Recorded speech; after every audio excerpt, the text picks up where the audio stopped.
Okay, starting again. These are going to be close-ups of the questions I've asked. We will see if they are read and answered. They've also worked on controversial projects such as Pigeon River, Answer Development, and drilling on the Great Lakes. Rick is now a member of the Ravenna City Church of Christ, and his spare time farms, hunts, fishes, and plays sports with his deep, nephews, and friends. Okay, and one other additional person we have here is Mark Van Olfer. He's sitting in the front row here. And if there's any kind of legal question being asked, and it concerns the township, and it's something that really is not approached to the board, we will pass it on to Mark. I don't think there'll be many of that, but if something does come up that is focused on the township, and we feel each one. Thank you. Okay, and lastly, Ravenna Township would like to thank every panel member for their participation in this educational forum. To begin, each panel member will have up to 5 minutes for opening remarks, and after that, we will begin the question and answer portion of our educational forum. Okay? Thank you. Hi, again, I'm Sue Benson. Sue Benson, M-O-G-A. Stand up. Okay, that's fine. Most people don't want to see me, but okay. James Clift, M-E-C.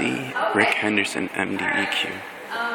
It's being emceed by pastors. It started back in 1952. There are 12,000 plus animal miles have been drilled in Ravenna, Michigan.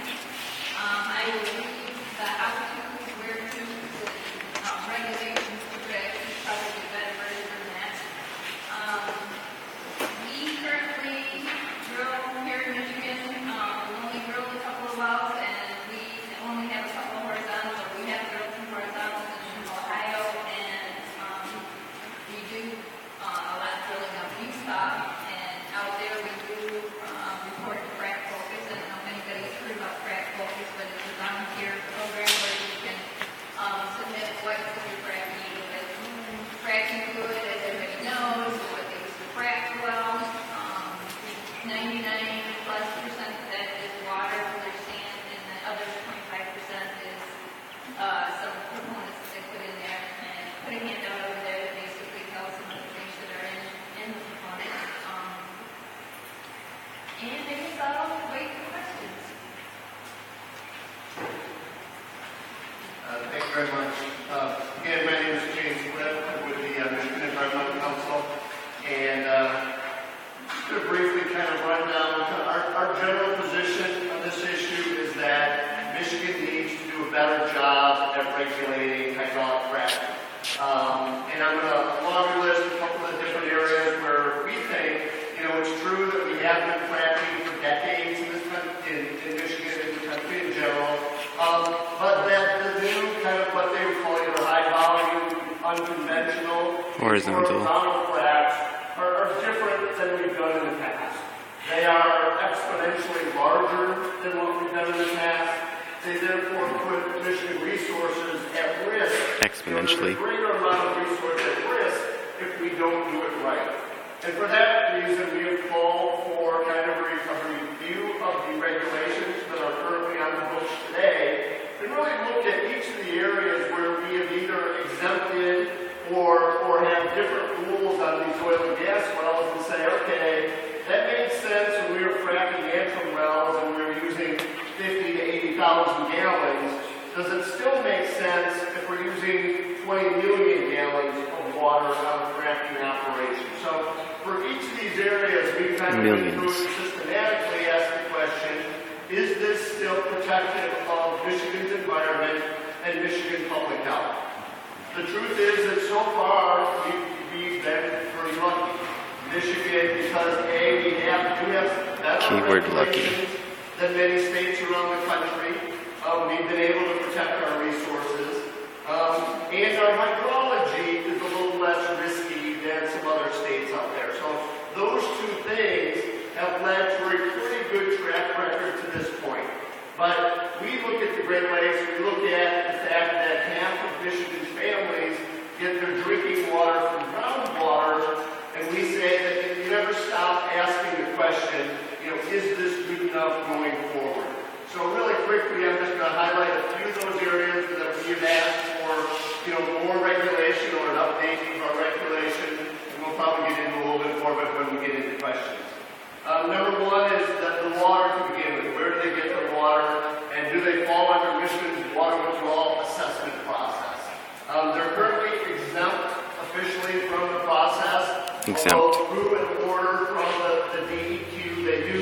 run what's called the water withdrawal assessment tool to make Funded sure by the gas that and oil they're not industry. impacting resources. But then at the end of the day, they do not register the water, therefore it's not taken out of the water budget that's available. We think that's a problem. Again, that exemption was created when it was 50 to 80,000 gallons, not 20 million. We think it's a fairly easy fix to have them register those wells and recognize that there's short-term uses versus long-term uses, an agricultural irrigation well, for example, and they would fall out of the system after 12 months or 24 months once that water has been used and that water would be available. Number two, full disclosure of the chemicals. We appreciate craft focus and the voluntary, provision, but we shouldn't have to rely on voluntary measures by the companies. It should just be automatic that all the chemicals are going to be used are going to be disclosed for a couple of reasons. A, if someone wants to do some baseline testing before a fracking operation to determine if something's going to happen, they need to know what to test for. That information to become good information. Do baseline testing. Secondly, once it's in there for good, so people should know kind of that risk that they may be presented with. Permanently ruined. Thirdly, we think that bonding requirements for these wells should be increased. We think the bond of $25,000 for a well or $250,000 for a series of wells is too low and would not be able to handle the problems that could arise down the road from these operations. Fourth, we're looking at the flowback water. In Michigan, the flowback water comes back up. It's required to go into steel tanks. Then it is usually re-injected into brine formation. Like the pickles. Want some pickles? Evaluation of those provisions to make sure that it is safe to do so, and better kind of record keeping. And along the lines of record keeping, we think that basically everyone who drills a well should be required to sign the well. And how you sign the well is you can put in a tracer into a well, so that if any of the fluids from that well went where they weren't supposed to be, it would be a signature back to the well or the company that would say this is exactly who is responsible for this fluid. Would take away any uncertainty, if hydrocarbons got into a water supply, are those naturally occurring or did that happen because of the fracking operation? To avoid kind of uncertainty and legal disputes down the road, we think this is a fairly easy way to make sure that people are accountable and responsible for the acts that they go forward with. The best tonight. That's nice. About an oil and gas operation, they really kind of fall out of the environmental things, but it's more the community impact. And that's hours of operations, truck traffic. The one that the state should get involved in, we think, is how far a well should have to be from a home. Michigan, that's 300 feet, but many states around the country, that's 500 feet or more. We think that greater distance minimizes some of those noise, light, flaring issues that may occur. So just kind of probably asking us to pass it on to Rick, but appreciate everyone coming up tonight looking for information. I would like to thank everybody for coming out also. We have done an awful lot of these forms on hydraulic fracking.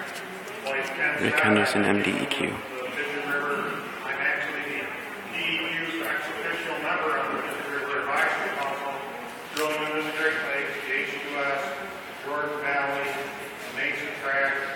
I also get to deal with the Kennecott mine up in the UP. So I have been dealing with controversy my whole career.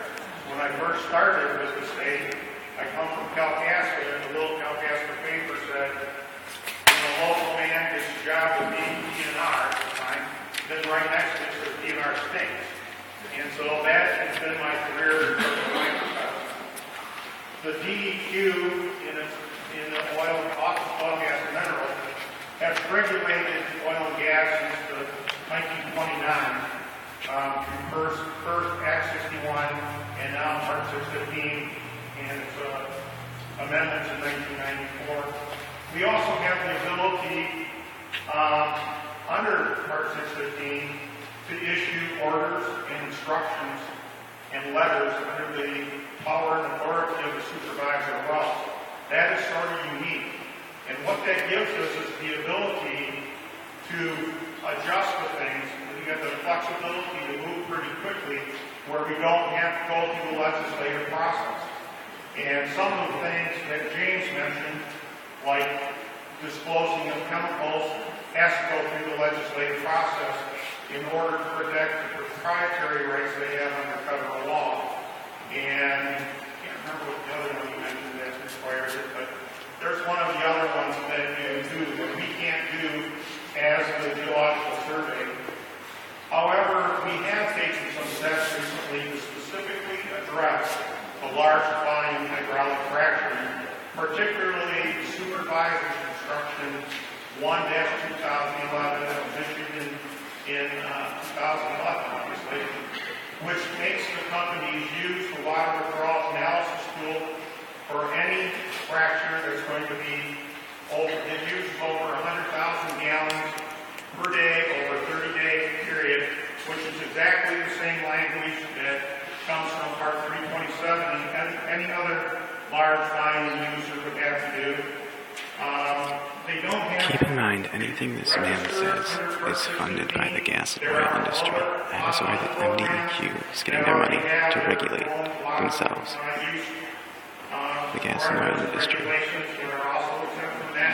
However, Part 327 says that the director of the department must maintain a list of all the unregistered water withdrawals. So they are, we do have a database of all that. It does go to the Water Resource Division. They do use it when they look at cumulative effects with the water loss. We did also require that the material safety data sheet, which has the majority of the large chemicals that they use, has to be given out. We have the confidentiality time, it's by law 60 days or 90 days, and so we can't put it on our website unless the company okays it for 90 days, but immediately goes out there. On our website, we also have chemicals that if you want to test your own wells, you can. There's a short list and there's a longer list if you'd like to do, and that's based on the common chemistry that we use in practice as well. One of the things that we have been doing for many, many years is designing our casing and sealing programs. That's the casing you put in and the cement that goes around it to be specific to the location that you're drilling. So Ravenna, geology is different than it is in Hawaii, for instance. And the formations that you're going to here require site-specific kind of casing in order to prevent the migration of water and gas. And so that protects the groundwater with the surface casing, and then later on with intermediate, and sometimes 2 or 3 more casings before you get to the production casing. And so you don't see the problems here in Michigan with the gas migration and other things and things like that you do with some of the other states. So our regulations in that regard are pretty strict, pretty stringent. That's why you haven't seen those problems here in Michigan. We have worked with varying environmental groups like Lieutenant and NEC and NET on the table. We've heard their concerns. 150-2011 addressed a lot of those concerns as much as we could on the authority of the supervisor as well. We do have a really good track record. We haven't had any incidents of public health and safety and environmental impact related to hydraulic fracturing. That's pretty unusual. It's a really hard level, I guess, to maintain in any activity that you did. But we think it's because of the regulations we have. It's very hard to make this safe, is what he just said. But we're doing a good job because we are regulated. But it is very difficult to contain these things. That's the important thing.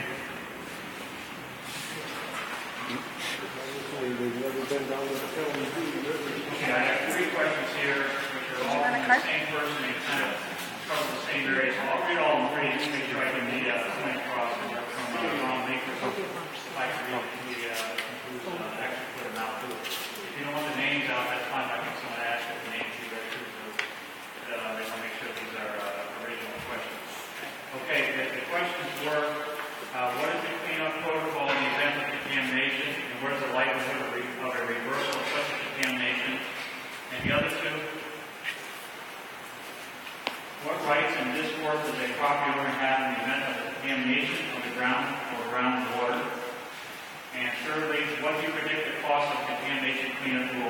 will pay, where you compensate homeowners for the loss of the value of their home due to contamination. So all three deal with the contamination issue, and there's a recourse for it and a reversal for it. And I'll start with Rick and work with Sue and Jean.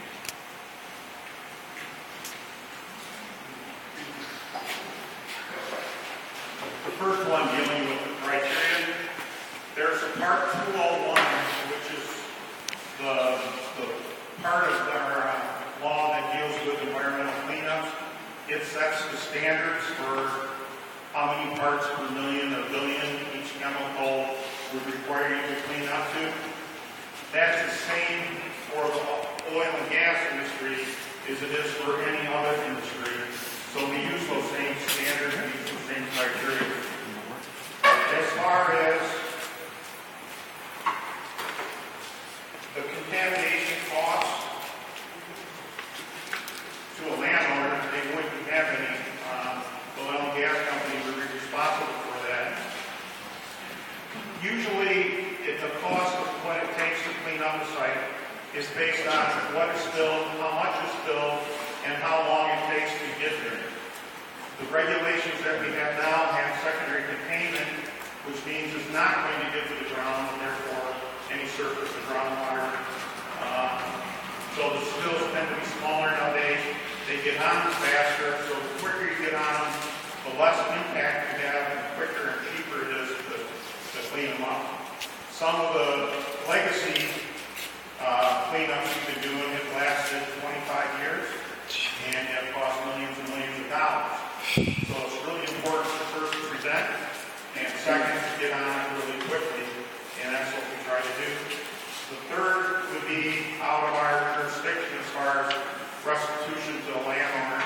That would be something that would be between, it would be a civil matter.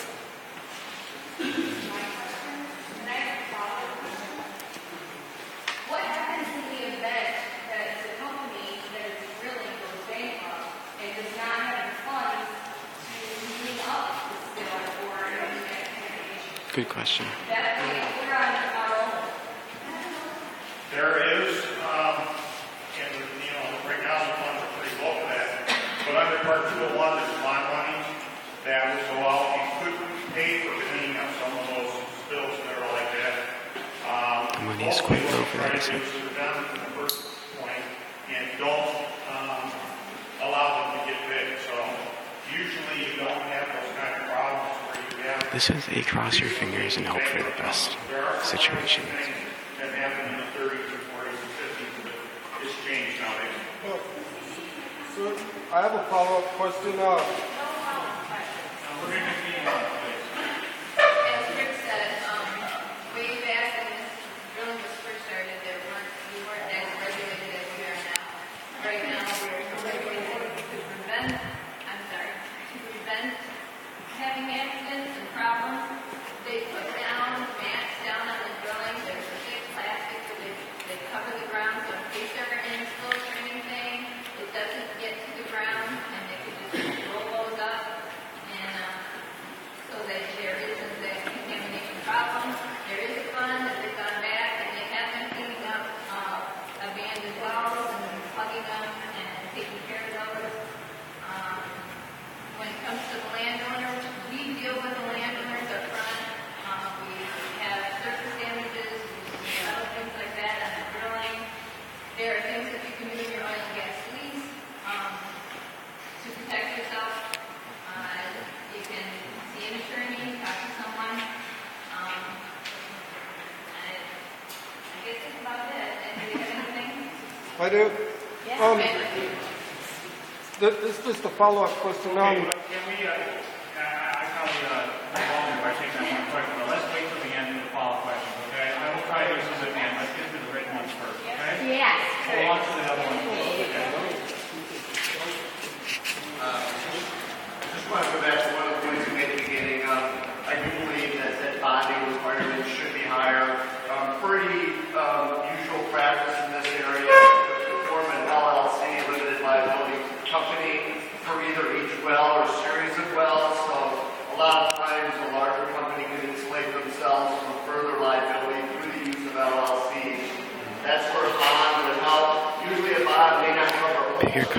companies can insulate themselves from paying damages by using LLCs. So equipment availability locally is an important thing to ask, making sure the emergency equipment that might be necessary is readily available. That's an important point to remember.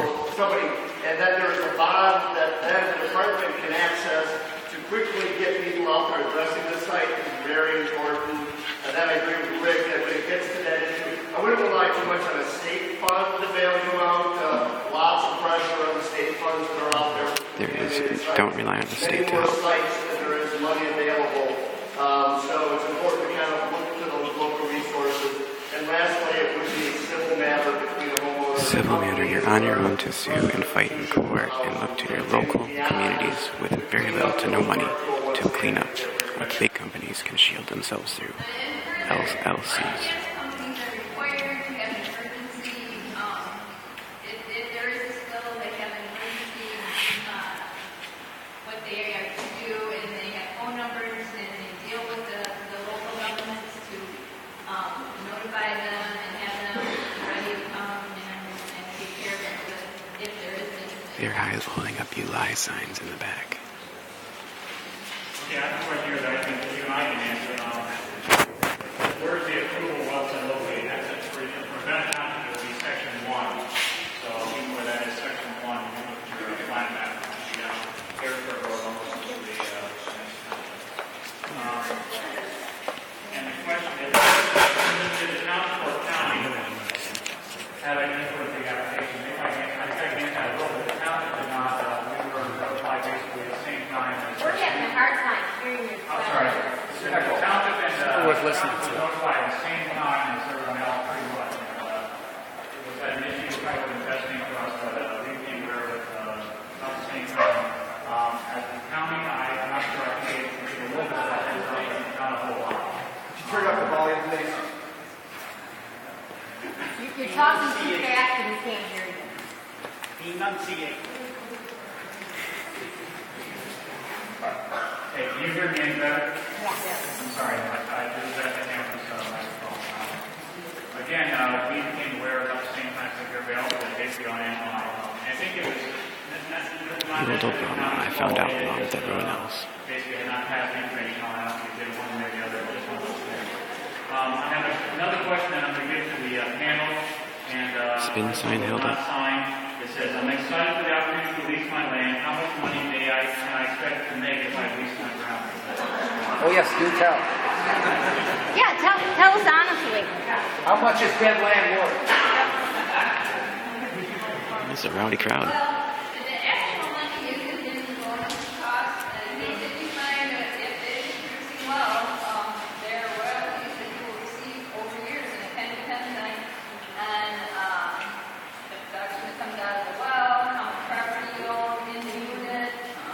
So there are a lot of factors in over time what you actually It really wasn't an answer. well, it's different for every county. Here's an amount, because we've heard amounts. What did you make it to? I don't work in this county, I don't know. Okay, but what about you? You're for Dan. What did they give us a round ballpark?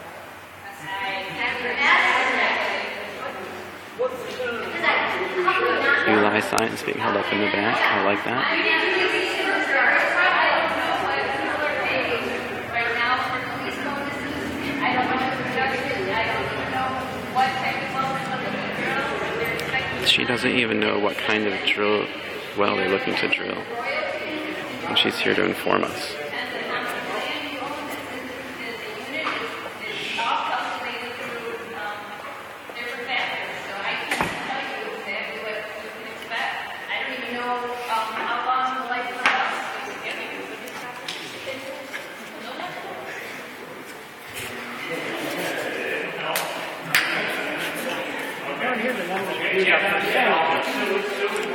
I like your signs.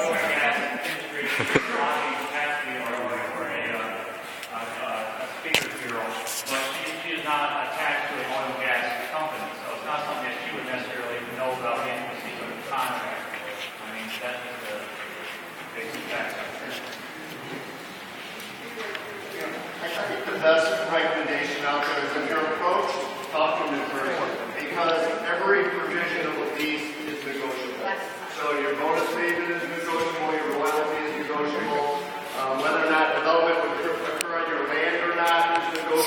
Crossbones, I think the Eli, best advice is, being pinned up in the back. Windows. And Hard to see in this video. That's exactly the information we need on that. So, Okay, I have two questions here that are somewhat similar, and about the fluid used for fracking. The fluid used for fracking is made up of some chemicals that are not even named or tested. Even if they know what they are, how do we know about safety or how our emergency handle it if so much is unknown? And the second question was, the Michigan Department of Environmental Quality exists to protect the environment and public health. Direct quote from their website. How is it possible to say one is protecting Michigan and Michiganders by permitting horizontal fracking when it is a given that millions of gallons of water are made unusable forever in the process, and that water makes anything it touches toxic and unusable? And beside Alicia, Very question. okay, James. I think what's critical when you look at these chemicals is of course, we are asking for full disclosure. We think that the public has a right to know what chemicals are putting in a public resource, which is basically, or could get into a public resource, the groundwater of the state of Michigan. You don't verify the list is accurate.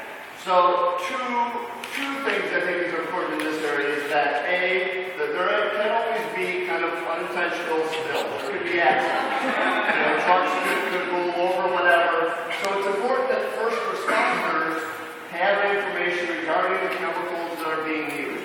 We learned a little bit about the material safety data sheets.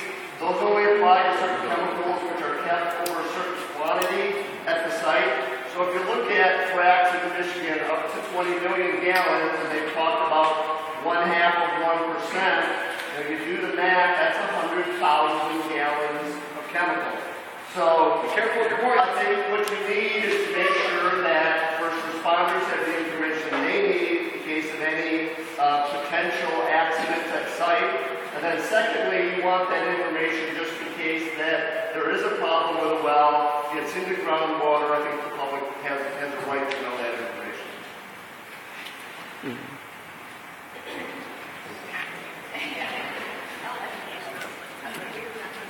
we would agree with that. We want to know everything that's in the frac fluid. We oftentimes use the voluntary frac focus. The companies that are doing a lot of the fracking in Michigan and Canada, which is doing the water programs up there, use that so we can see their issues. If they have any company has a chemical release, they're required by the state and federal law to release that information to first responders and to the medical professionals. They have no funding. Address what might be. They have no funding to send people out to do this. The thing is we are testing the water that's going down the well, which is being hydraulically fractured. The DEQ is doing that, so we know what's going in, and then we're watching. The money that they do have comes from the industry that they are supposed to be regulating. See how it changes with time, so we can see what's actually in there. And so we're currently doing that on the wells that are happening up in Tuckasegee County, some of the other wells, some of the other parts of the state. Okay, that was my question and it was not answered. My question was, your department is entrusted with ensuring the safety of the people and the environment of Michigan. Yeah. Our state. How on earth, given that is your charge, can you say that poisoning forever the waters of this basin, which is 25% of the fresh water in the world, and our water? How can you say that poisoning that forever is protecting us?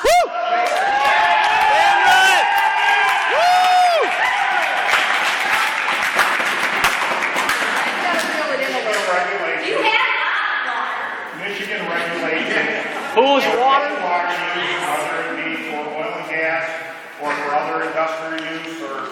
make it Coca-Cola or anything else, is a law that we have to abide by, and we abide by that with the use of the water withdrawal assessment tool and all the things that go along with that, with the extra review that happens with the Resource Management Division.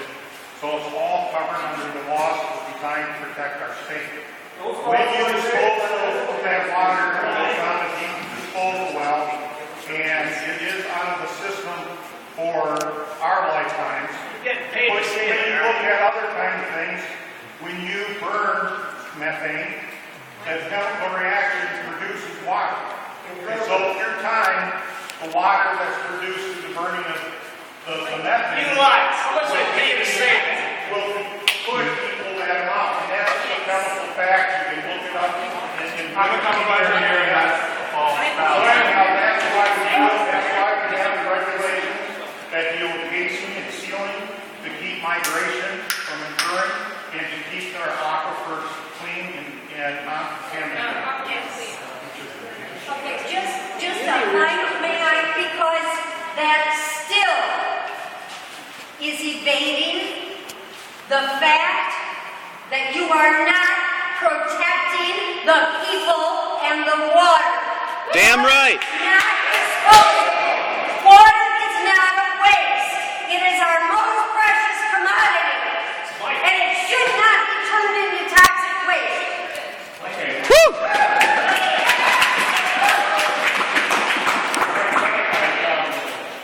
We're trying to have an educational forum here. There's people here who do not know point of view on this yet. Okay? Your meeting. No. Our meeting. What I need is to go through these questions, and at the end, if we keep this civil, we'll do some question answers. Let's do some honest educating then. This is both. Why don't you let the questions that were written down be answered first? That was Anyway, please let me answer the question, okay? Whether you agree or disagree, okay? Keep it We just want real answers. Let's keep it moral. They're not keeping it civil. One of the things when you look at water, you look at the total water budget within the hydraulic cycle. And like we studied where we're going to have the largest withdrawal of water is up in Calcasieu. That's Elster Township. And we looked at that, and that north branch of the Manistee watershed has about 27,000 acres. The water recharge that we get from rain and those kind of things is 8.8 billion gallons. The water that's going to be taken out is about 500 million gallons. So it's a small percentage of that. And the other thing that you have to look at, when you look at the hydraulic cycle, the second that a piece of water drops on the ground, it's moving, it's going somewhere. And when you look at the Great Lakes Basin, it goes Which is to the completing. Atlantic Ocean, or it goes to the Gulf of Mexico. And then it comes back around through time. That's part of the hydraulic cycle. So that's how we can use that and still be protected. But first it goes to the Great Lakes. That's certain.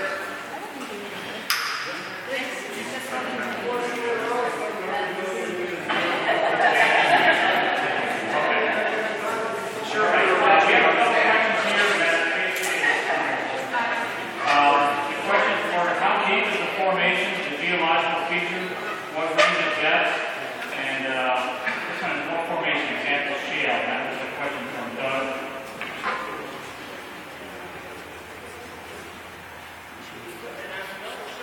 The other question I thought was somewhat similar was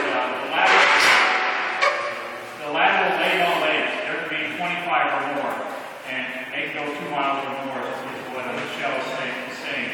It says, how can you stop them from going under your property? So the lateral lay-on layers can be 25 or more, and go 2 miles or further.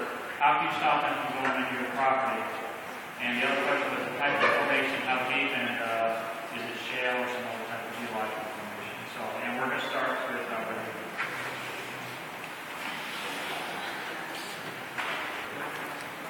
When they drill these wells, they really drill 2 wells. One is called a pilot hole. It's a vertical well, and that's going to be drilled about 4,500 feet down into a formation called the Niagara Formation. And the reason they do that is they want to bore and actually bring out the rock in little tubes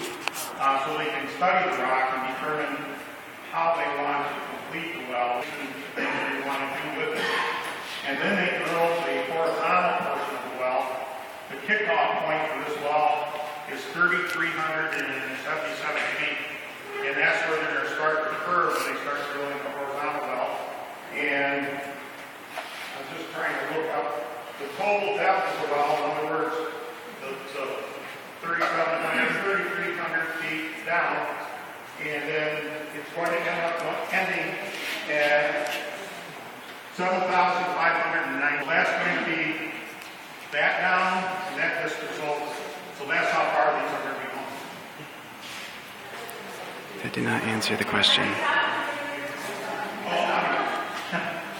When they apply for a permit, they have to have a unit and they have to stay a distance away from the edge of that unit.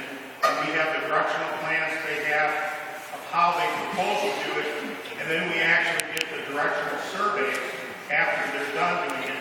And if they go over there with those lines, we've made them plug wells before. They cannot produce it if they go over those lines. They may drill into your property, but they may have them plugged after the fact. Did you say the well was going to be 3,200 feet down and then 7,000 or all that? No, the total.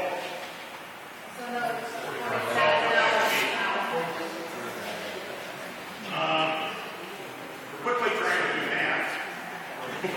We're talking about 3,800 feet. About 4,000 feet horizontally. 4,215? Good, you got your cell phone on? I was trying to do it in my head.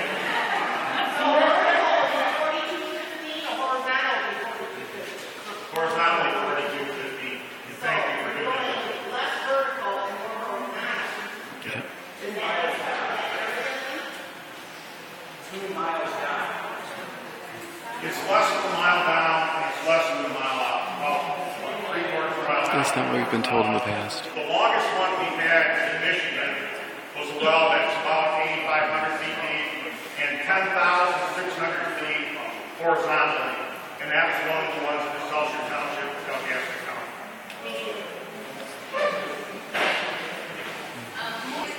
All you guys please provide for a cooling clause, and what we do is we determine what the unit size is going to be based on the tower, kick, and it's kind of dictated by the DNR. And we will pull those leases into a unit and record that out record at the county register deeds, and that's our unit, and that's what tells us where our boundaries on that unit are.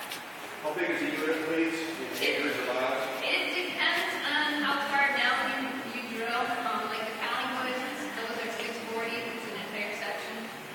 That means Some nothing. of these, one of the benefits of this and the horizontal drilling is that we can drill multiple wells from one path. Where before when we were drilling just straight vertical Like a wells, star. I mean, you can have 16 wells in a section, where now we can do it with like 6, 8 wells. That's how sinkholes 8 form. horizontals. Just a little bit more on that is that they attempt to get them all voluntarily. And again, we're still looking at what size that drilling unit has to be for these high volume hydraulic fracks.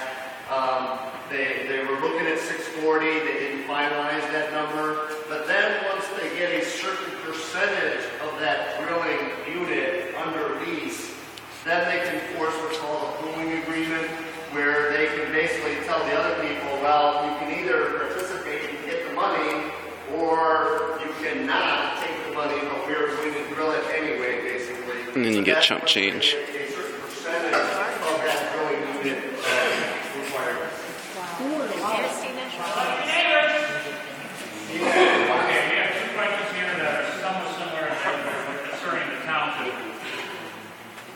And first, one of them has a name, one of them doesn't. It says, can the township limit the water withdrawals if it is noted to have an effect, and how quickly can that happen?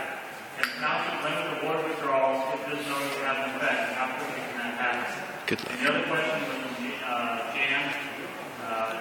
Jane Chandler. And when other townships are setting a 6-month moratorium on fracking, thus gives them time to make changes to limit trucking, access roads, and ancillary activities thus affecting their land and citizens. Why is Ravenna not doing the same? Anybody want to speak to that at all? You might be able to speak to that a little bit after. Because Swanson Pickles owns and runs this town?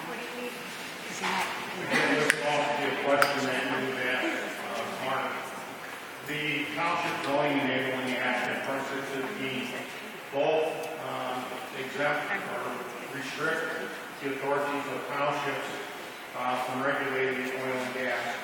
So generally, they don't have any authority.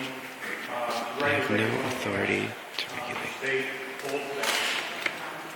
The other question. About the water, that's a state law, Part 327, and then under the oil and gas, it's under Part 615. So that would be the regulatory venue for those kind of issues. You want to speak to the I mean, clearly there are some areas where the townships or located government can regulate certain aspects of the operation, but I don't want to get too far down that road. It's a area of law that you don't want to talk to your attorney and others. Some local units of government have obviously been pushing the There's envelope in that little local regard. communities can do what this guy is saying, that can regulate, stop, restrict the oil and gas industry from doing whatever they please. They get some authority from. Mainly this is the operational aspect as opposed to whether or not a well can occur.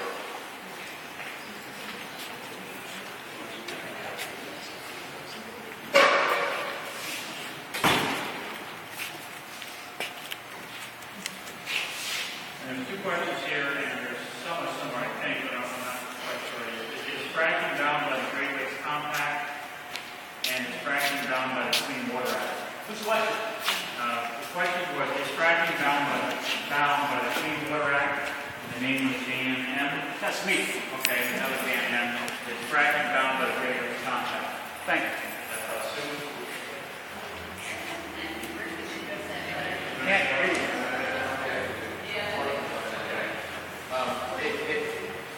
It does not appear to fall into the compact itself. The compact, What is the compact? Let us know that. We don't know what that is. The Great Lakes St. Lawrence Seaway Regional Compact on regulating water of the Great Lakes. It is designed to A, prevent diversions of the Great Lakes water out of the basin, and B, prevent adverse resource impacts within the basin. So the use of the water withdrawal assessment tool in Michigan in assessing large water withdrawals, that is a authority that Michigan is exercising that is related to their compact responsibilities to prevent adverse resource impacts. So the use of the water withdrawal assessment tool is designed to make sure that on a regional basis, on a local basis, you're not taking so much water out of the water course as to impact your aquatic health of that river. Are you answering my question? Are they bound by the compact? You already said no. Well, as I say, because the compact is kind of a regional kind They're of not state- bound by the Great Lakes Compact. No. Canada, the surrounding states, you're saying they're not bound by it. Only to the respect that Michigan has the obligation to prevent adverse resource impacts. What does that mean? That's Who are they accountable to? Nobody. The state of Michigan is the one. Whose water is it?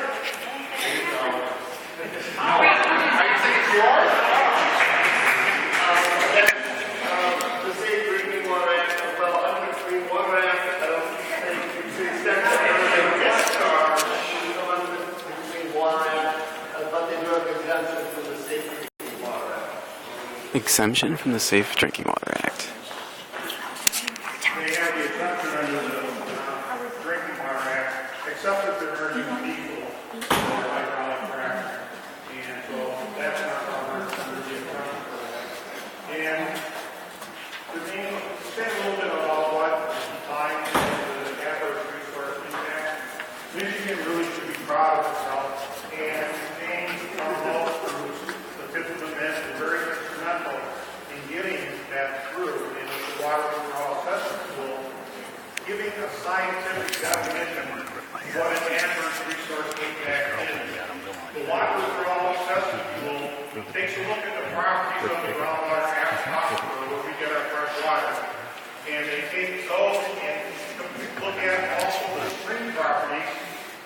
assume that that's where all water is going to discharge to. And then when they look at what those impacts are, they use the characteristic fish population, the biological population that James talked about, and how that affects that in order to determine where that adverse resource impact is. And they went even farther, is they took a look at the different types of streams we have and what kind of impact those changes in water lines and temperatures have on them. And they identified the cold transitional stream, the ones that we like to work trout in, as being the most sensitive. So no matter what, those all get a site-specific review by the Water Resource Division. So that's an extra added protection to them. So that's how it's defined by law, and it's a scientific definition.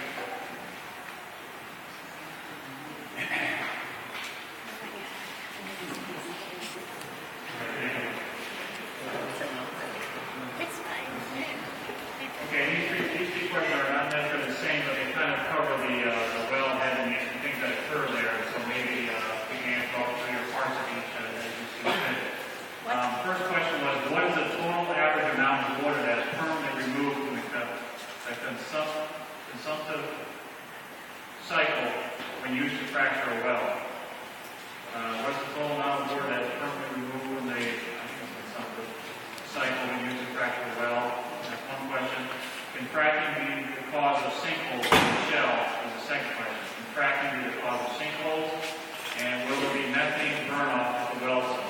Again, will there be methane burnoff at the well site? We have questions about sinkholes, methane burnout, and the amount of water that's permanently removed from the consumptive cycle when used to fracture a well. So we can start with James. So the amount of water has been kind of changing and growing exponentially higher. Water use is growing exponentially higher. 1,000 gallons and 2 million and 5 million, now up to 22 million gallons with a single well up. 22 million gallons for a single well. We're talking about a mile and a half down, 2 miles across, many different sections getting fracked. That is a 100% consumptive use of water. Because 100% consumptive use. 75% of the water will come back to the surface and flow back. That will then in Michigan virtually always be re-injected back into the brine layer, taken out of circulation. So all of that water is out of the circulation. Let's put on the roads. Right? Woo! Unless there's a spill. Let's do it on the roads where flow back from a large volume of hydraulic frac cannot be used for dust suppression or Keep in mind, some of this water can be radioactive. Well, brines can be used for that purpose. The methane, I'm going to let Rick get into that a little bit more, but clearly they have to capture that methane. They then either process it, put it into the pipeline, or flare it. And that has been some concerns in some communities across the state. And I am not aware of any cases, especially in Michigan, where fracking has resulted in a sink well. In Michigan, so far. It is hard to determine what the average would be because we've had 12,000 wells that use anywhere between 12,000 wells at 22 millions a gallon and each. 22 million at the high end. There's only been one well that's used 22 million. They have some that have asked for the 30 million. That's not necessarily what they're going to be permitted. One of the things we did in the permitting process is when the companies say how much water they're going to use, sometimes they underestimated that, and we didn't want to have it underestimated, we'd rather have it overestimated. So when you see these things of 30 million, that might not be what they actually use in the long run, and it definitely might not be what we approve. As far as sinkholes, I don't know of any that is caused by oil and gas drilling of any kind. We have oil and gas wells drilled through places where there is what we call, as the office starts photography, a lot of the openings are under ground level, and we have special casing and sealing requirements for those areas. They're mainly in crust steel. The methane burn-off is we require all the methane during the drilling, if there's something come up during it, or during the completion process to be burned. new federal regulations require that they use what's called a completion combustion device, which has a higher level percentage of burn. Conventional flares can be anywhere from 85 to 95% efficient and effective. These will do better than that, so that's going to be a requirement. More than that, we have been, they want it to go from the well to being produced, and go in the pipeline and go to being used in homes and factories and everything else. We have worked with the Michigan Public Service Commission to adjust sort of their rules for improving the pipeline for some of these things in order to allow that to happen. So in the Indiana wells, when those wells are completed, all their gas goes to the pipeline to their facility and then into the sales line to be distributed throughout the state.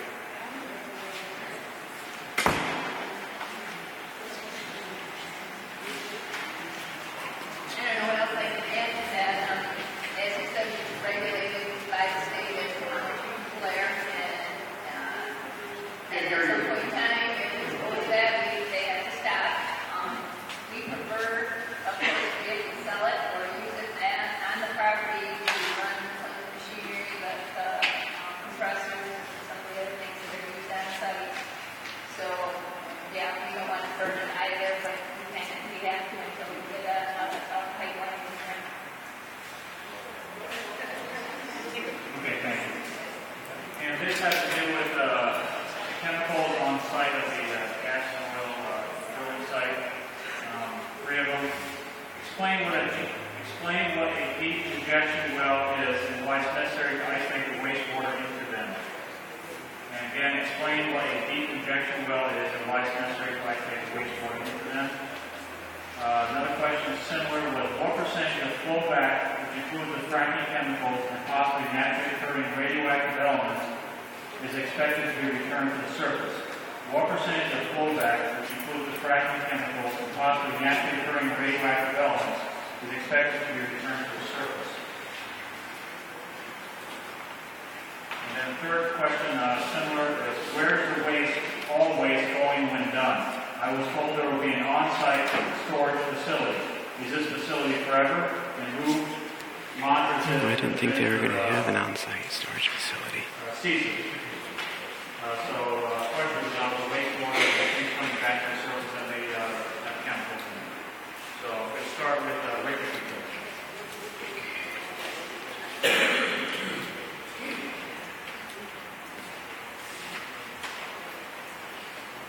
Deep injection wells are really best depending on where you are in the state. As you get closer to the fringes of the state, they tend to be deeper because we're in a basin and the formations start to get closer to the surface, so we want to maintain a protective depth and isolation from the surface and the aquifers. Most of the fluid is disposed of either the Travers limestone or the Dundee formation, although there are other formations that are used to dispose fluid in. When you produce a well, generally you produce oil, gas, and brine. And that brine was formed way back in Michigan, was basically a small ocean saltwater sea. Please, this is a different type of brine that is created by the fracking industry than the natural glacial brines. And so when you produce that, they have to do something with that brine water. And so that's why they pump it down a disposal well. It goes into formations that already have brine water into it. So that brine water can be radioactive. Or any usable aquifer of any kind, including basically salt water and the salt water. When you're looking at the flowback fluids that come out of horizontally drilled wells, those chemicals that they use there have a lot of similar characteristics to what is produced out of the well. Like it could have benzene in it. Benzene is a component of oil. It's also a component of your gasoline that you burn. We don't want that in the groundwater. We don't want that spilling onto the surface. So that's why it's put down the disposal well, to isolate any chemicals that could be harmful to the public health or safety or the environment and keep them from affecting our groundwater aquifers. The percent of flowback varies varies from well to well, from well type to well type. It could be anywhere from 10% to some of the early Antrim wells probably got back 80 or 90%. The large volume horizontal ones tend to be under 40%. Through time, as that formation produces over the 20-year life or however long it lives, that percentage will continue to grow. These small amounts will still be produced through that time. I'm not sure about the last question of where waste will eventually go to. Really anything that's there, the halfway well that will be plugged, and we issue the instructions to the oil and gas company how that is to be done. So to keep the pipe, the casing left in the ground. Some companies use, in some areas they have really mud reserve pit, which would contain the bentonite clays and the drill cuttings and small amounts of brine that would be encapsulated in the 80 mil line tip. That would be left there. Other than that, there really shouldn't be any other way to run it.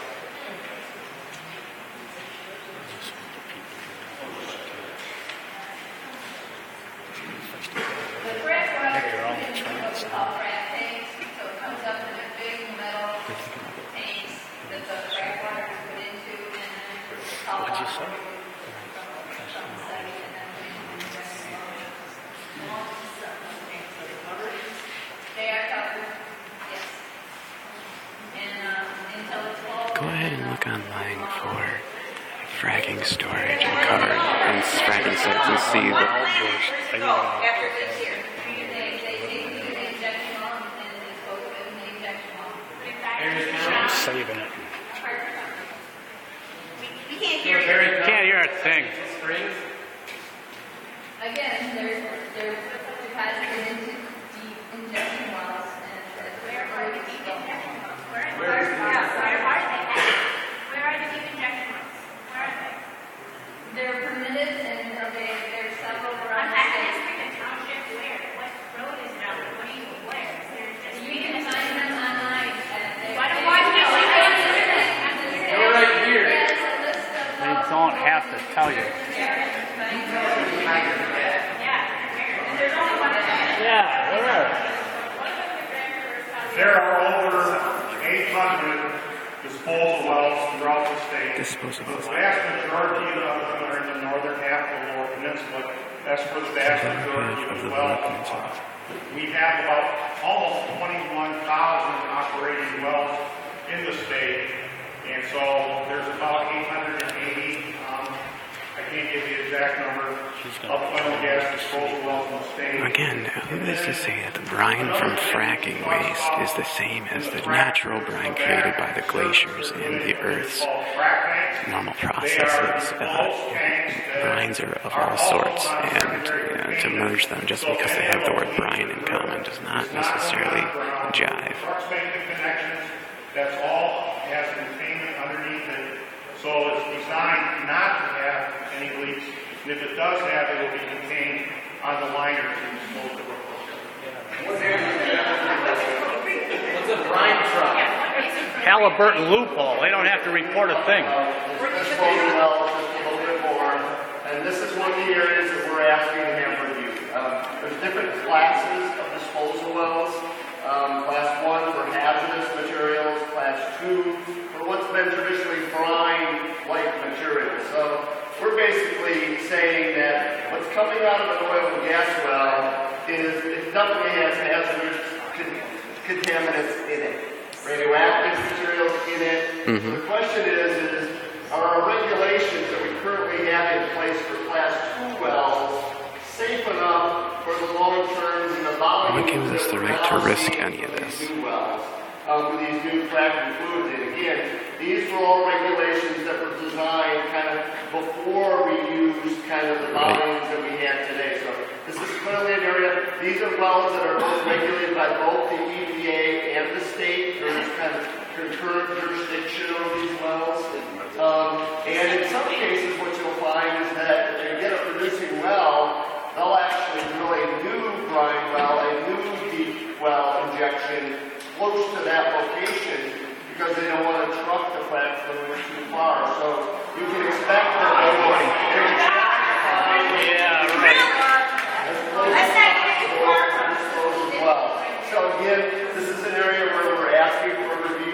whether or not these class 2 wells are good enough to do this job, whether or not there's enough record keeping of what's going in them, to make sure that we know long term that we're going to be safe. How are we going to make sure? Okay, we have 3 questions here that have to do with water withdrawal. And the response that were a little bit of nuance to each one. First one's from Karen Wilson from Lake. Has a permit ever been denied due to water withdrawal assessment tool raising questions of water use? Again, has a permit ever been denied due to the water withdrawal assessment tool raising questions of water use? And Jesse Badgero has a question on where will the water for fracking here be drawn from? What's the prospective impact of 20 million gallons of water drawn from our hydrology? Where will the water for fracking Ravenna be drawn from? What's the prospective impact of 20 million gallons of water drawn from our hydrology? And then here's a question at the meeting at MCC. And at the meeting of MCC, they said we were told that assessment didn't have to be done because only 2.1 million gallons instead of 3 million was being used. That's 2.1 million over what period of time, and where will it come from? And again, at the meeting of MCC, You're screaming, I can scream. we were told that assessment didn't have to be completed because only 2.1 million gallons instead of 3 million was being used. That's 2.1 million over what period of time, and where will it come from? And sewage first. Again, and that's being handled by the state, so I think that's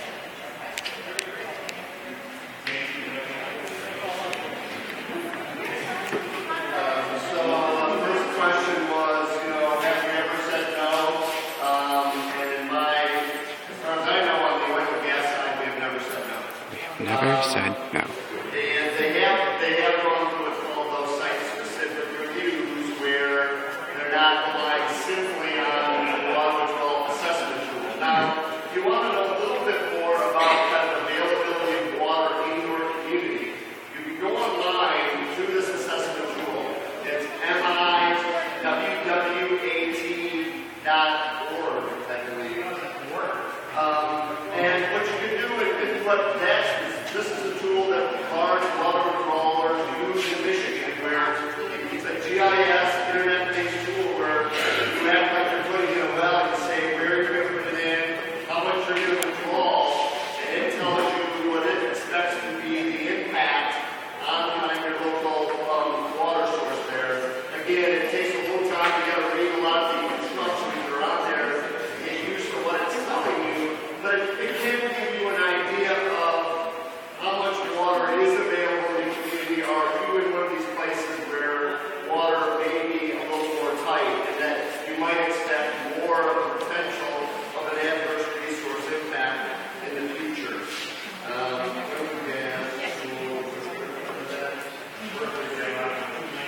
Where they can get the 2 million. I'm not sure where they're getting the 2 million from, but that level would require the use of the water withdrawal assessment tool pursuant to the order issued by the department. James, this is a farming community. Have they informed the farmers about their need? We also have a need for water. It's very expensive for farmers to get water. So they're getting all these millions of gallons. What about our own local, our family farmers? Nice question. What about that? Depending on where you are, you have different users out there. It's quite a big And to use. put it in context, large center pivot, 40-acre operation, up to 1 million gallons a day is what one of those operations can pull. So 1 million there gallons is no a day. notice requirement under this process until you get to a point where water is getting very tight. And then in that case, Water is very tight. situations where other water users in your area do get notification of that.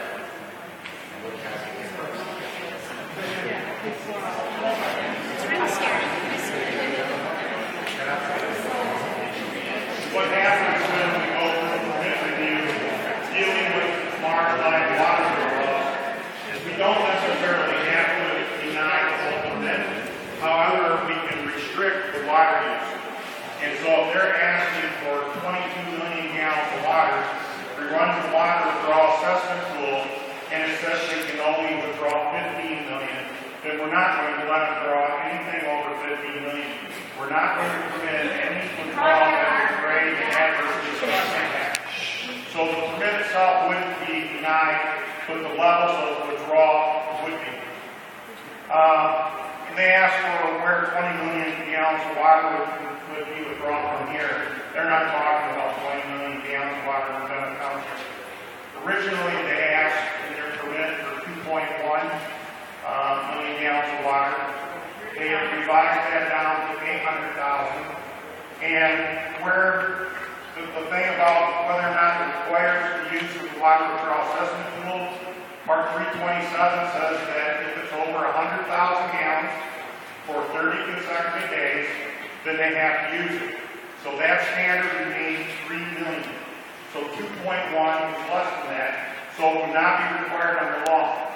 However, during our permitting process, we do run the tool. We use it as part of our evaluation of whether or not that is a proof application and whether or not that water withdrawal is proof. And we did that, and there wasn't any adverse resource at the 2.1 million.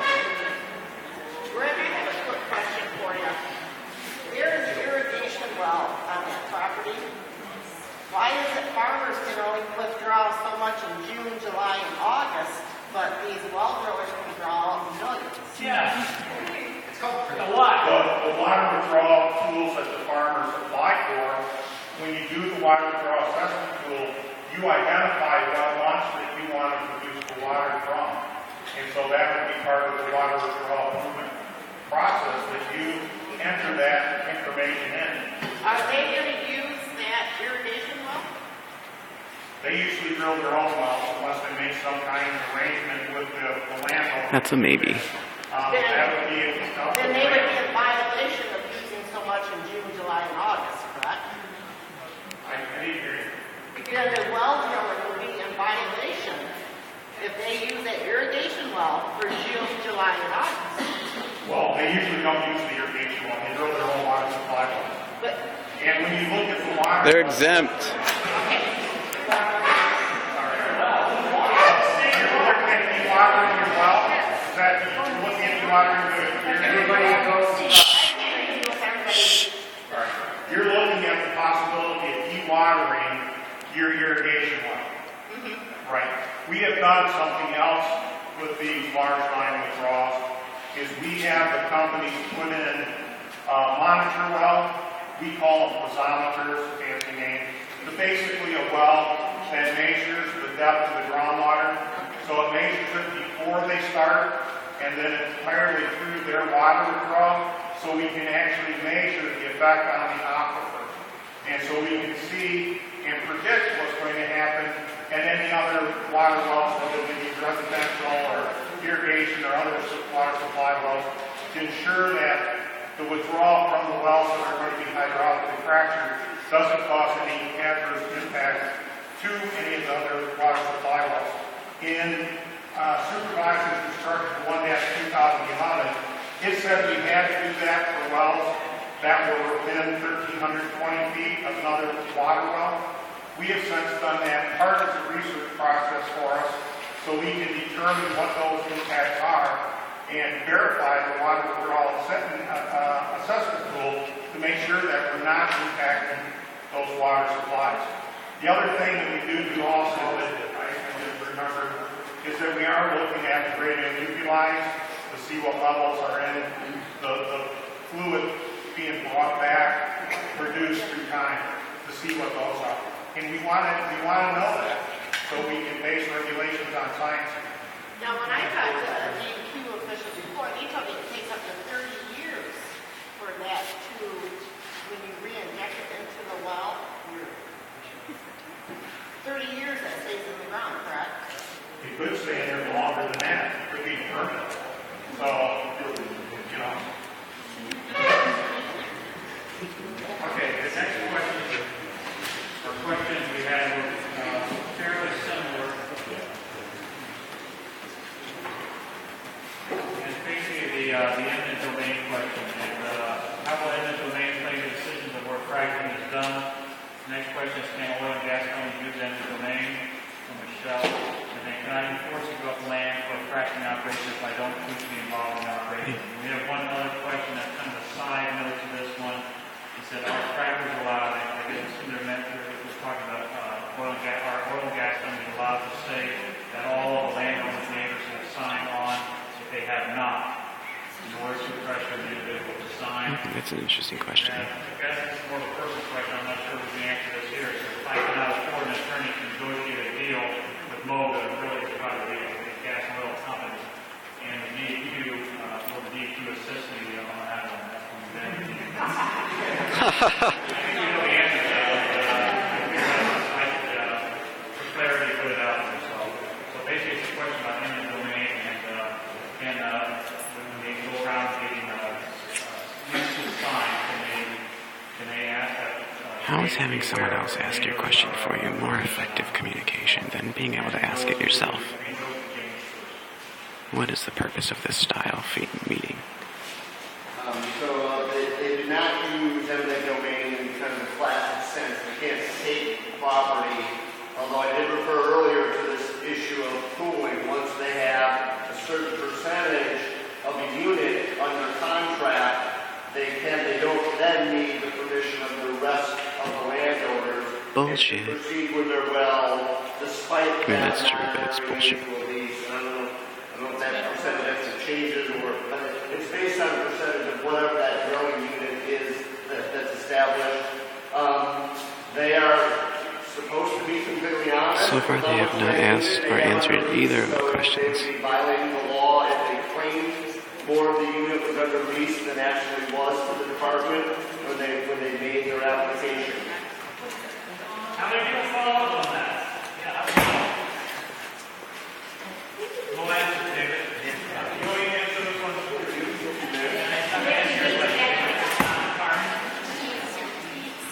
Maybe I should just stay standing up. One of the other ones I did, I stood up so long I started leaning on the podium. Then they wanted to start to laugh.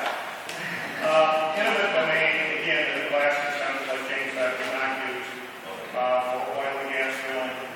Compulsory pooling, you have to have the majority interest in whatever size unit that you're looking for, and it is done through a evidentiary hearing, and it is a contested hearing held in Lansing in front of the assistant supervisor, Wells, my boss, and an administrative law judge. Anybody that's involved will be noticed. They will have an opportunity to come and give testimony as part of that hearing. And then after the hearing's over, there will be a decision made and an order rendered. So it isn't just that they can say, okay, we have half of it, we get the rest of it. They have to go and go through a hearing in order to have that decision being made. And there's an awful lot of components that go into that. And the DEQ cannot assist you in your leases of vehicles.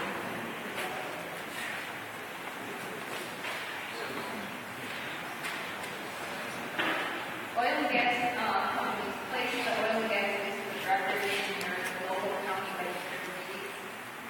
We do that to protect ourselves so that other companies know that that person is our lease, and then when that company, the other company cannot use that person. So it is a record. Sometimes it's not immediate, maybe sometimes they place the record, but they do get reported. And like Rick said, we have to notice everybody in that area that we are compulsory pooling, and we provide copies of these. Compulsory pooling.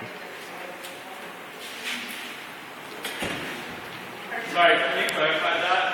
You said did you say when you're approaching someone, you provide the documents to that landowner about pooling? No, I mean, if they ask questions, I'm sure the landman would answer the questions to the best of his ability. But they don't, they talk about their neighbor's sign here or not? Are they allowed to talk And about most that? neighbors know who's signing, they talk to their neighbors. But landowners aren't allowed to say one way or the other? Or that is? That is entirely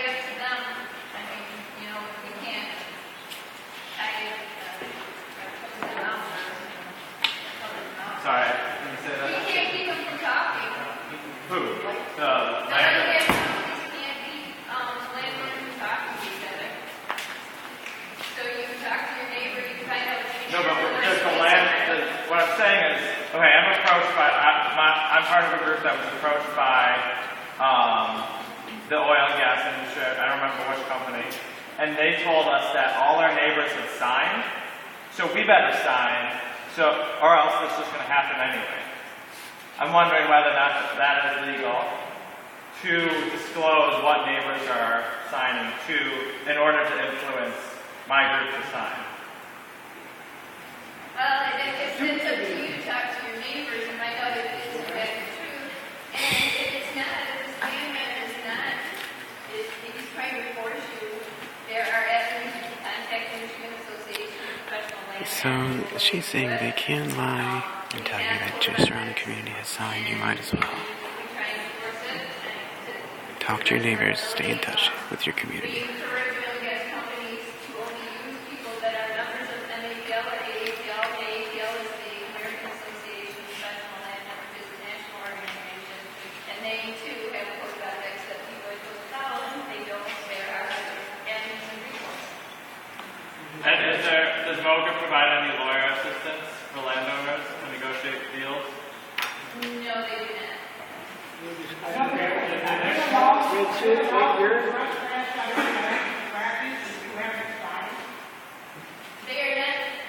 are not allowed to frack underneath an unleased interest. However, we would go to compulsory pooling avenue if the person does not sign, and we have all the other ones.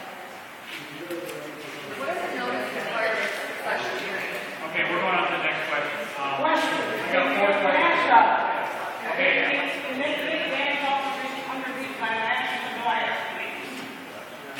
Yes. That's why we have the oil and gas lease with you. In order to develop your land. Oh, you did. If you didn't lease, No. if I don't lease in any one of my licenses, Yeah, you're supposed to that.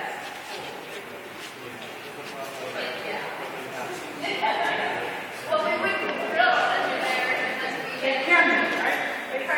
Whether I want one or not, it's any one of my licenses. We would have to go through this whole sort of thing. That's a yes. And we have an emergency.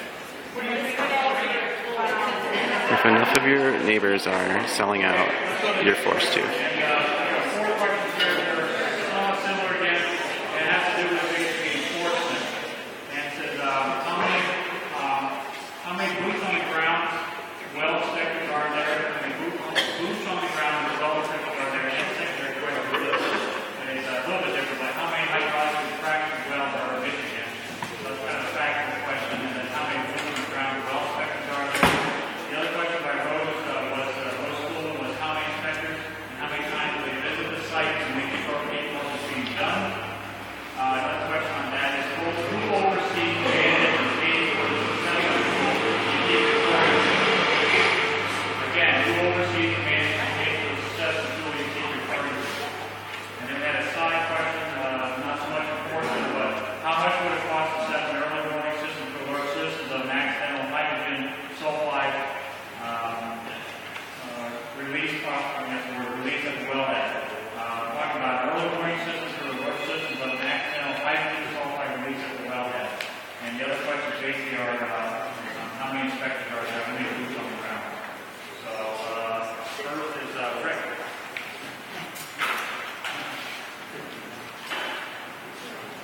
I supervise all those boots on the ground, and I'm sorry, I apologize to staff for not introducing me, but one of the boots on the ground for this area is Pastor Dusenberry, and he's sitting out here in the front row. So he's out doing that, and we've been able to hire 5 new people, and we're up to about 29 people that do inspections. That does not include 29 people for thousands of wells. The number of visits that's required depends on the type of well, and I don't know if there's any police officers in here, but when you have a place where you know people's age, you have to set up your speed credit there. Same thing for us. When we know that there's wells that have problems and they have a hard time maintaining compliance, we tend to focus on them. We tend to go where the risks are. We have priorities that we have written out in the policy for that basically takes a look at the risk of each type of well.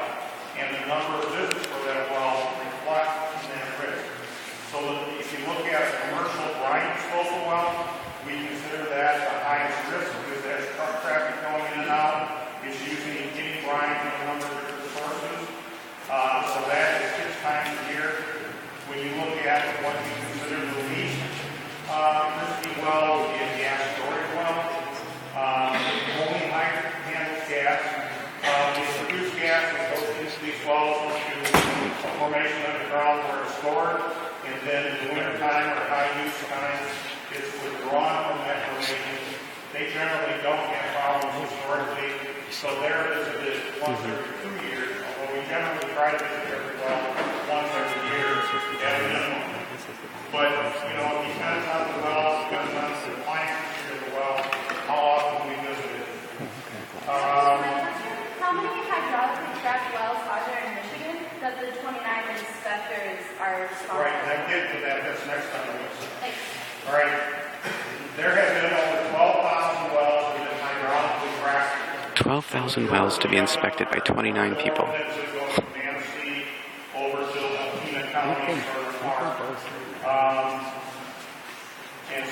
Do the math on that. Most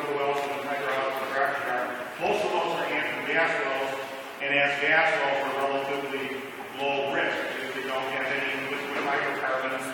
The fluids that are produced from them go via pipeline to central production facilities that have an on-site disposal well.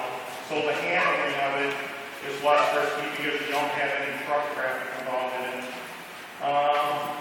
Who manages the water withdrawal assessment tool?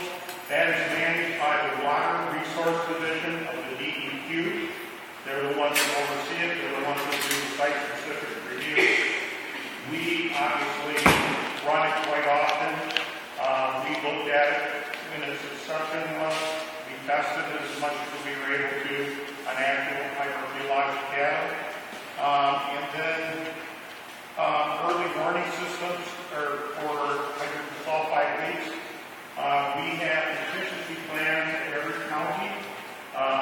So they have the county emergency preparedness coordinator would handle that aspect of things, along with the fire departments and the police departments and those kind of things. We would be involved in it from a regulatory aspect too, but they would be the ones that would handle the emergency plans. How much high volume? High volume? There's less than one. So Rick, that was my question on the yearly visits. You can only visit the site once a year? If they're lucky. We try to. It depends on the well. If we have brick well number 1 that has a leak all the time and the company's not maintaining it, we might visit 300 days a week. That happens? That happens? Until they get a history. Hey, I can't hear you. I'm sorry. How could you, if you don't know, how do you know there's a leak? We know the history of the wells, we know the history of the company. It has no history. We have probably done, last year we did over 18,000 inspections.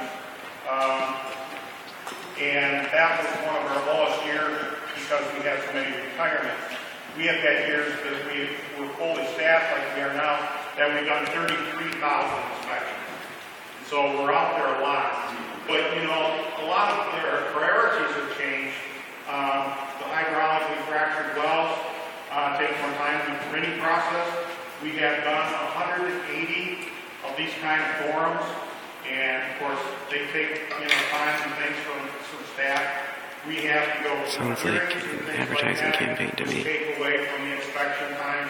And so we'd like to do more. We're trying to do more. We've added 5 new staff in order to try to do more. And I'm the person that's responsible for that. I'm the person that runs the computer queries to see where we are every month, to see where things need to be propped up, if you will. And this is by the funding of the gas and oil industry, folks. That's where the MDEQ gets its money. The jobs that they do to see what we need as far as additional staff, so we can make sure that we are in fact adequately staffed. So if you have a driller that has been fined before, then you're going to watch him closely. Absolutely. There's been no.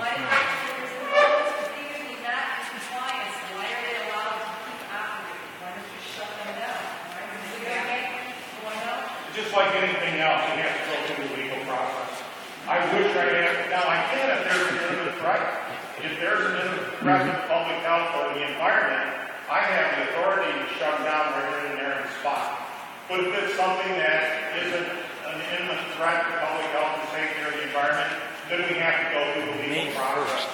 How many times have you shut something down from imminent threat? How many times have you shut something down from imminent threat? Can you answer the silent question? Have you ever shut anything down from imminent threat, sir? Ignoring that question. I think we all know the answer. The DEQ has the right to approve permits, but doesn't touch the right to make the following, to make them follow the ordinance and zoning of said township. And Rose asked that, and there's another question about what can the township do or not do. Do you want to, I think that's it.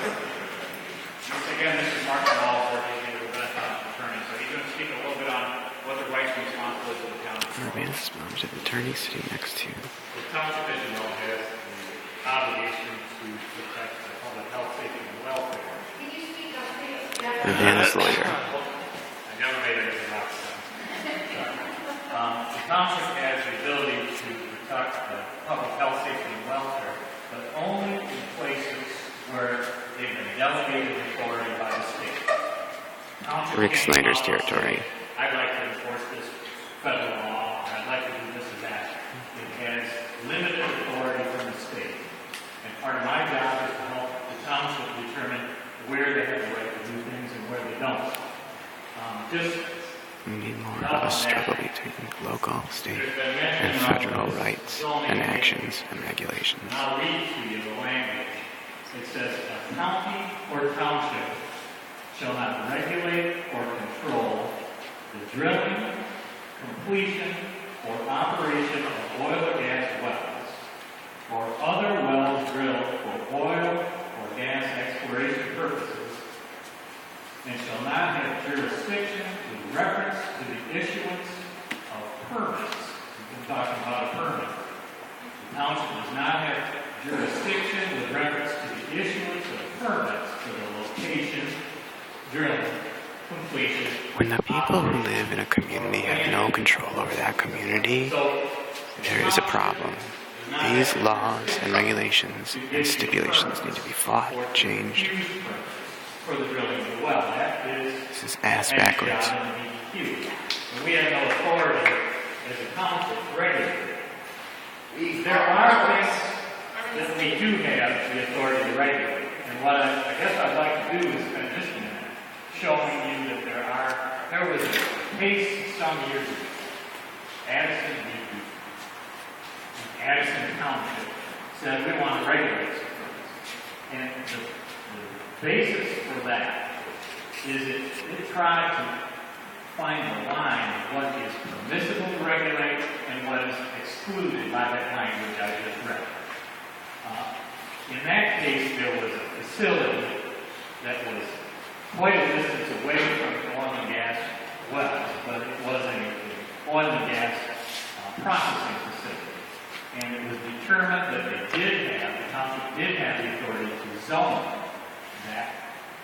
Now, they don't have the ability to exclude it any more than they have the ability to completely exclude any legitimate use within the township. We can't just say, we don't like grocery stores. We're going to exclude them. Why not? You often hear mobile home parks is one that in some communities people try to totally exclude, and that's not permitted under the law.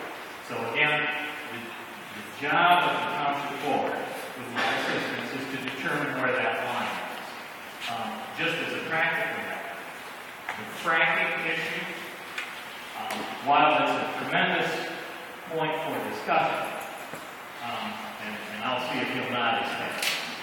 Fracking is considered the completion of a well. What it is to kind of use regular terms, what you do is after you drill the well, when you are getting the well ready to receive oil and gas, you break up the rock by pushing this water down at high volume. It pushes that water down so hard that it breaks the rock. And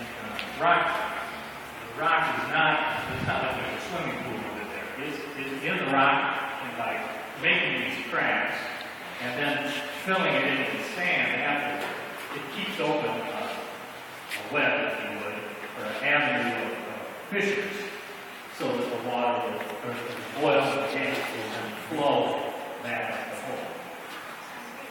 That completion process isn't something that the township can regulate. And I know that there's going to be people who aren't happy about that. Part of my job is to figure out what the township has the authority to regulate and what it doesn't. Some things that it does is look at, will consider, and the township board will make the best decision on that. But there are some things where issuance of the drilling permit, some of those things they cannot legally do. Is Ravenna just going to roll over and become a dead zone? When do we fight for our communities? When does our local township fight up the chain to the state and federal level to stop this from happening? We have whole towns against things all over the state, and communities are against it, and big money comes in and says, we do what we want. And we're tired of it. And that's why we're yelling out, because our children's lives are at stake. This is bigger than Ravenna.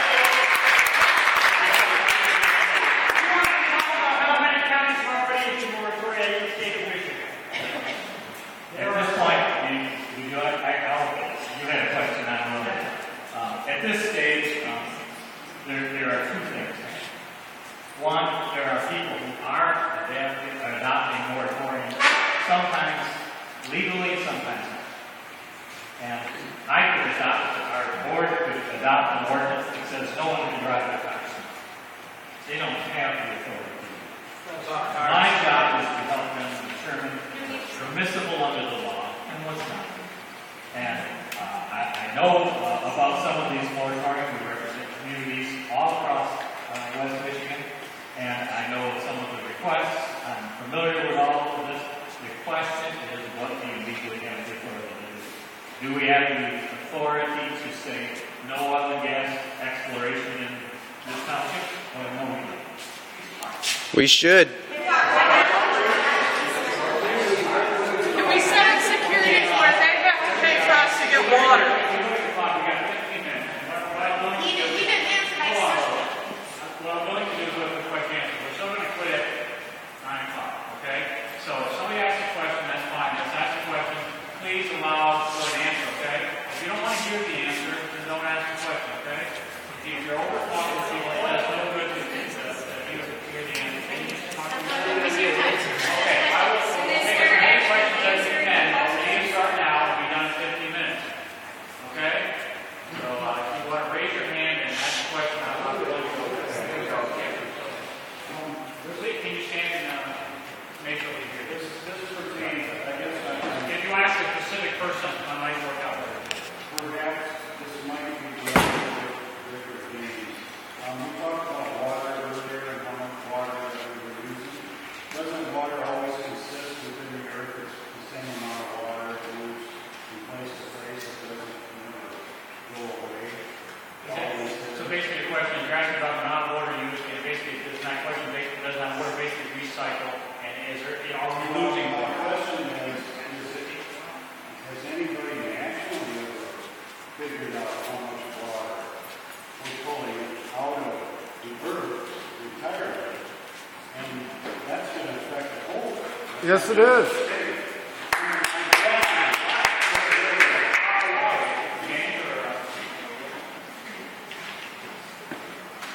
So there has been some attempts to kind of look at this question of cumulative impacts.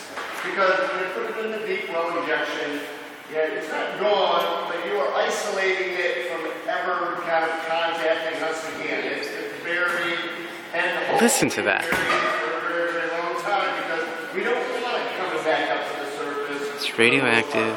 Now, the cumulative impact question is one that the Great Lakes states has really just started to grasp. There is something called the Great Lakes Commission. I think they have a new report on their website regarding the first time ever they tried to look at a cumulative impact report of water use within the basin. I have not read that. I have not looked at it yet. I am guessing that you're not going to find very much when it comes to oil and gas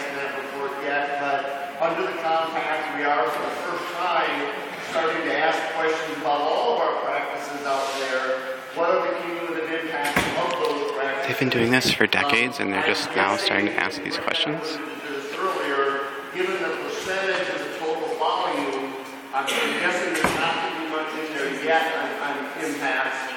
They're really, I think, looking at some of the really big users, hydroelectric, and some of the ones that are using... Running out of battery power. Might lose the end of this meeting.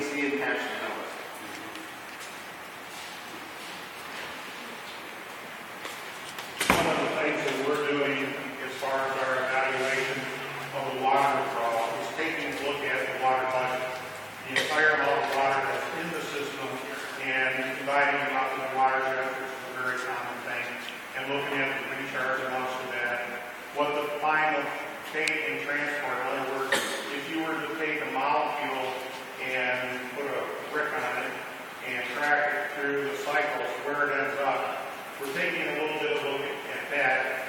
And one of the other things we took a look at is all the water withdrawals that are permitted within the state. And then we took a hypothetical that we took off the internet that some people said we're going to do. And if you had 100 wells that were going to be hydraulically fractured with 20 million gallons of water each, what percent would that be of the total withdrawal in the state in a year? And it turns out it's less than 1%. It's permanent withdrawal. 5% of the water that's withdrawn in the state for all purposes in a year.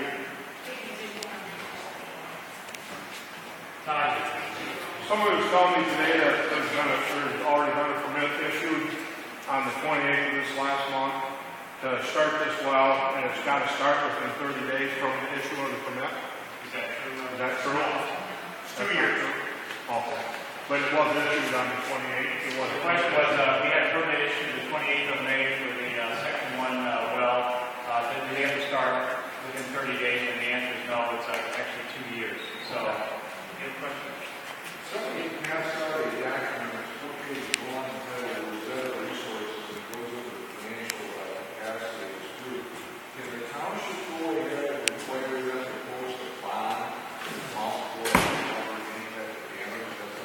Yeah, I think that's a key question. But Reserve Resources is the one that has the well that's going to be in Section 1. So the question would be, does the township have any ability to apply a bond towards their work? And I think that, Rick, do we answer that? I can answer it, yes. And Mark can have an opportunity to correct me if I'm wrong. The bonding requirements are under Part 615. I don't have any knowledge of an ability for a township to add additional bonding to that. The bonding under Part 615 is based on the depth of the well, or there's a blanket bond. And remember early on, after James gave his talk, I said there's something else there that needs legislative approval, and I forgot. Thank you. It's bonding. Under the authority of the supervisor wells, we cannot increase the bonding, but only the legislature can do that. We do, however, have the ability for companies that aren't compliant, if they want to comply, we can ask them for additional bonding in order to cover some of the things like unplugged wells and things like that. But we can't increase the individual well bond themselves. What about a situation where a company is shaking the natural resources? Is it the township, or is it the right? You got to have a little more stimulus game. If you were to screw something up, you're not going to be able to cover it. You're not going to be able to cover the bond. You're not going to be able to cover the damage and costs. And you allow that building contractors to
bonding amount, again, set by Part 615, if they violate the law, and we can enforce the compliance on it, but as long as they're in compliance, then that bond is what's set by law.